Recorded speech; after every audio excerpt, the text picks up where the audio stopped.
विश्व के कोने कोने में यूट्यूब के माध्यम से हमसे गुरु मंत्र लेकर वैदिक परंपरा में आगे बढ़ने वाले मेरे प्रिय शिष्यों, सज्जन और सन्नारियों, ज्योतिष सिखाने की इस परंपरा में आज हम आपको शुक्र और शनि की युति के बारे में बताएंगे। ये युति जिस किसी को व्यक्ति को होती है या लड़की को होती है, उसके जीवन में उतार चढ़ाव बहुत आते हैं। दीपिका व्यास को ये युति थी। दीपिका व्यास पढ़ने में बहुत होशियार थी। 12वीं क्लास पास करने के बाद वो कॉलेज में गई। कॉलेज में जाते ही लड़के उसके आगे पीछे घूमने लगे, क्योंकि दीपिका खूबसूरत भी बहुत थी। एकदम गोरी नहीं थी, लेकिन काली भी नहीं थी। सांवला रंग था, लेकिन शरीर की बनावट ऐसी थी कि आकर्षण व्यक्तित्व की मालकिन थी। उसे भी लड़कों से दोस्ती करने में मजा आता था। 23 साल की हुई तो वो एक सुरेश धोबी के प्यार में पड़ गई। सुरेश धोबी उसे बहुत चाहता था, उसके साथ ही पढ़ता था। दोनों का प्यार हुआ, शादी का फैसला किया। लेकिन तभी दीपिका व्यास के माता पिता ने दोनों को बिठा करके कहा कि अगर तुम दोनों शादी करोगे तो हम दोनों आदमी जहर खा के मर जाएंगे।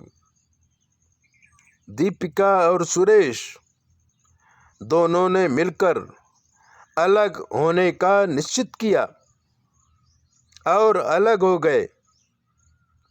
मित्रों, दीपिका की शादी अच्छा लड़का देखकर कर दी गई। लड़का प्रोफेसर था, पढ़ा लिखा समाज से था, ब्राह्मण था, योग्य था।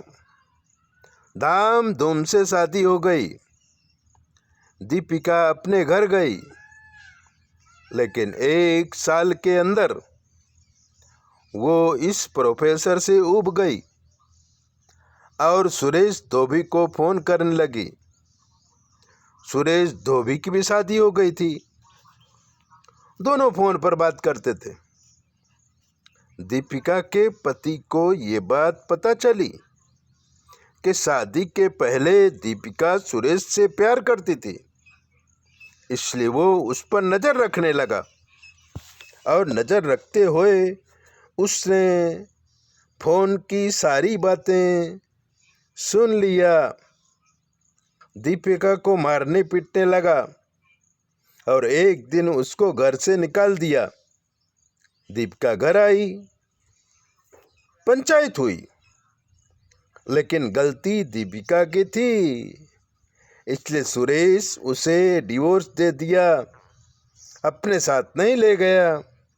अब दीपिका अकेली हो गई और नौकरी ढूंढने लगी, क्योंकि समाज में बदनामी हो गई थी, इसलिए दूसरी शादी भी नहीं हो रही थी। एक बार लड़की की बदनामी होने से समाज में शादी नहीं होती है, उसको कहीं अन्यत्र बार ढूंढना पड़ता है। ऐसे ही दिव्य बातें जानने के लिए चैनल को सब्सक्राइबर करो, लाइक करो, और अगर आपके जीवन में कोई कष्ट है तो हमसे पूछो। 9825200108 पर फ़ोन करोगे तो हम सुनते नहीं हैं, इसलिए हमारी बेटी आपको जवाब देगी, और कोई तकलीफ पड़ी तो हमसे पूछ लेगी। जय भोले, अपना ध्यान रखो।